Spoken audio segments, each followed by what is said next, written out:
Assalamualaikum warahmatullahi wabarakatuh. Perkenalkan, nama saya Rani Nur Aini. Saya dari jurusan Pendidikan Bahasa Inggris semester 1 Universitas Persatuan Islam. Di sini, saya akan mempresentasikan beberapa pendapat para ahli tentang pengertian pendidikan. 3 menurut para ahli Indonesia, 3 menurut ahli Barat, dan menurut pandangan Islam.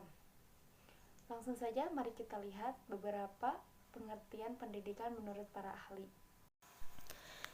3 pendapat ahli Indonesia dalam pendidikan.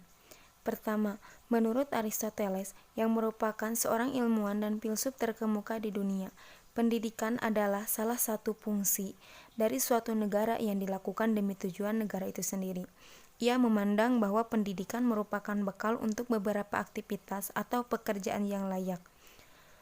Yang kedua, menurut Plato, yang juga merupakan salah satu filsuf yang paling berpengaruh di dunia. Filsuf satu ini diyakini berperan penting dalam perkembangan filsafat Yunani kuno. Menurutnya, pendidikan adalah sesuatu yang dapat membantu perkembangan individu dari jasmani dan akal dengan sesuatu yang dapat memungkinkan tercapainya sebuah kesempurnaan. Yang ketiga, menurut Hermann Horn, pendidikan versi Hermann ini diartikan sebagai sebuah proses yang dilakukan oleh setiap manusia, di mana setiap prosesnya menyesuaikan perkembangan fisik, mental orang itu sendiri. Hermann juga menyebutkan bahwa pendidikan itu juga salah satu manifestasi dalam alam sekitar, termasuk secara emosional, intelektual, dan karena kebutuhan manusia adalah kemauan dari manusia itu sendiri. Jika beberapa pendapat sebelumnya membahas pengertian pendidikan menurut para ahli Indonesia, di sini saya akan membahas pengertian pendidikan menurut para ahli luar negeri atau ahli Barat.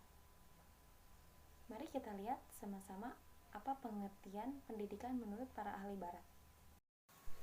Pertama, menurut Profesor Dr. John Dewey, bahwasanya ia berpendapat tentang pendidikan adalah salah satu proses pengalaman seseorang dalam mencari ilmu pengetahuan.